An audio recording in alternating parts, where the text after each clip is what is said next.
নমস্কার বন্ধুরা, education culture YouTube চ্যানেলে তোমাদের প্রত্যেককে স্বাগত।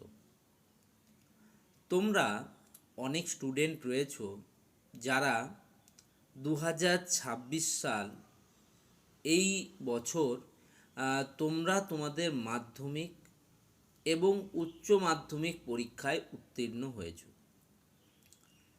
এখন অনেক স্টুডেন্ট যারা 2026 সালে মাধ্যমিক এবং উচ্চ মাধ্যমিকে উত্তীর্ণ হয়েছে বা আগের বছরগুলিতে যথাক্রমে 2025, 2024, 2023 বা তারও আগে মাধ্যমিক বা সমতুল্য পরীক্ষা এবং উচ্চ মাধ্যমিক বা সমতুল্য পরীক্ষায় উত্তীর্ণ হয়েছ, তারা অনেকেই পশ্চিমবাংলার যে কারিগরি শিক্ষা ব্যবস্থা আইটিআই, ইন্ডাস্ট্রিয়াল ট্রেনিং ইনস্টিটিউট, তার সাথে কিন্তু সরাসরি সংযুক্ত হতে চাও। কিন্তু এই আইটিআই শিক্ষার সাথে তোমাদের যুক্ত হওয়ার জন্য কি করতে হবে, কি কি পদ্ধতি রয়েছে আইটিআই ভর্তি হওয়ার, ইত্যাদি বিষয়গুলো নিয়ে এখনও তোমরা সন্দিহান। দেখো, আইটিআইয়ের পুরো কথাটি হচ্ছে ইন্ডাস্ট্রিয়াল ট্রেনিং ইনস্টিটিউট।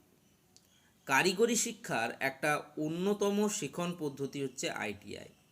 এই আইটিআই শিক্ষা গ্রহণ করলে একজন স্টুডেন্ট নিজেকে একজন টেকনিক্যাল স্টাফ বলে পরিচিত দিতে পারে। ওকে, আইটিআই হচ্ছে টেকনিক্যাল শিক্ষার একদম প্রারম্ভিক একটা ধাপ।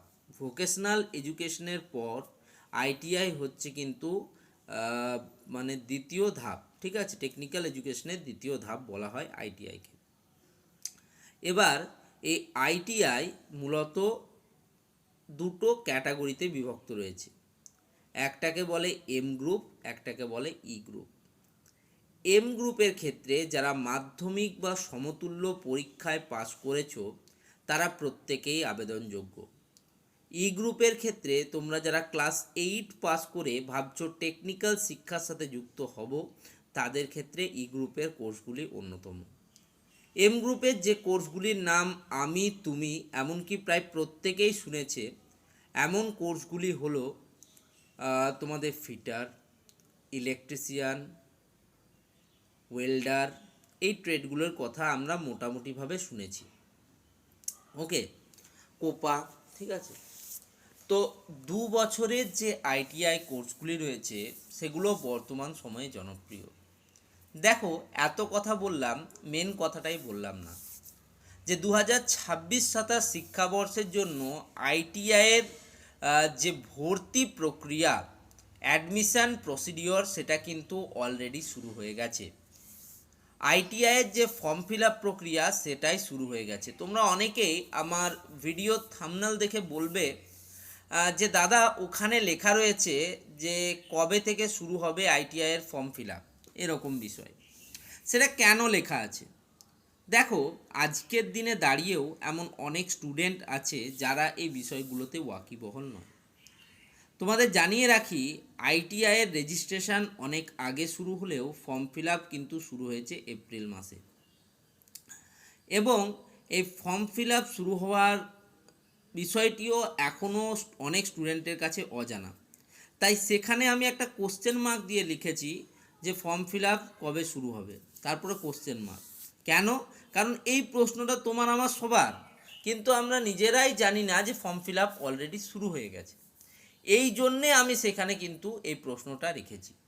তো যেটা বলছিলাম, তুমি যদি মাধ্যমিক পরীক্ষা পাস করে থাকো, সেটা হতে পারে 2026 সাল বা তার আগের বছরগুলোতে, সেক্ষেত্রে সবার প্রথমে কাউন্সিলের একটা পোর্টাল রয়েছে যেটা হচ্ছে common admission portal. Common admission portal কেন? সেখানে একই সাথে ITI, industrial training institute, polytechnic বা ডিপ্লোমা ইঞ্জিনিয়ারিং এবং ভোকেশনালের কিন্তু তিনটেকেই একসাথে অ্যাডমিশান নেওয়া যায়, সেই জন্য সেটাকে কমন অ্যাডমিশন পোর্টাল বলা হয়েছে। আইটিআইয়ের ক্ষেত্রে West Bengal state council of vocational training একটা গুরুত্বপূর্ণ সংস্থা। একইভাবে ডিপ্লোমা বা পলিটেকনিকের ক্ষেত্রে West Bengal state council of technical and vocational education and skill development হচ্ছে মূল সংস্থা। তো WBSCVT অ্যান্ড WBSCTNVNSD মিলিতভাবে কিন্তু এই কমন অ্যাডমিশন পোর্টাল লঞ্চ করেছে। এই পোর্টালে গেলে তোমরা সেখানে সবার প্রথমে তোমাদের মোবাইল নাম্বার সহযোগে তোমাদের ভেরিফিকেশন করতে হবে। দেন তোমাদের কিন্তু রেজিস্ট্রেশন যে প্রক্রিয়া সেটাতে অংশগ্রহণ করতে হবে। এবার এই রেজিস্ট্রেশন প্রক্রিয়ায় অংশগ্রহণের জন্য তোমার নাম, তোমার বাবার নাম, তোমার মায়ের নাম, তোমার জেন্ডার, তোমার ডেট অফ বার্থ, তোমার আধার নাম্বার এবং তার সাথে তোমার অ্যাড্রেস সেখানে দিতে হবে। এবার সমস্ত কিছু ঠিকঠাকভাবে দেওয়ার পর যদি কোনো সমস্যা হয় আমার চ্যানেলে ভিডিও রয়েছে কিভাবে ফর্ম ফিল আপ করতে হয় সেটা দেখে নিও। ওকে, এটা আমি হিন্টস দিয়ে দিলাম। তো এটা করার পর তোমরা ফর্মটাকে ভালো করে প্রিভিউ করে নেবে এবং প্রিভিউ করার পর তোমরা এন্ডে কিন্তু সেটাকে সাবমিট করে দেবে। এবার রেজিস্ট্রেশন করার পর পরবর্তী ধাপ হিসেবে তোমাদের ফর্ম ফিল আপ। এই ফর্ম ফিল আপ প্রক্রিয়ার জন্য সমস্ত ডকুমেন্টেশন তোমাকে ঠিকঠাকভাবে করতে হবে। তোমার মার্কস যেটা রয়েছে সেই মার্কস আপলোডিং করতে হবে এবং এই যে প্রক্রিয়া অর্থাৎ ফর্ম ফিল আপ কমপ্লিট করে নেওয়ার পর এখন তোমাকে আর কিচ্ছু করতে হবে না। ফর্ম ফিল আপ ঠিকঠাকভাবে কমপ্লিট করে নেওয়ার পর তোমাদের যে একটা মেরিট লিস্ট যেটাকে বলা হয় সেই মেরিট লিস্ট বা র্যাঙ্ক কার্ড কিন্তু পাবলিশ করা হবে কাউন্সিলের তরফ থেকে এবং সেই মেরিট লিস্ট বা ইন্ডিভিজুয়াল র্যাঙ্ক কার্ডের মাধ্যমে পরবর্তীকালে যে কাউন্সিলিং প্রক্রিয়া রয়েছে সেই কাউন্সিলিং প্রক্রিয়ায় তোমাদেরকে অংশগ্রহণ করতে হবে। কাউন্সিলিং প্রক্রিয়া একটা জটিল প্রক্রিয়া।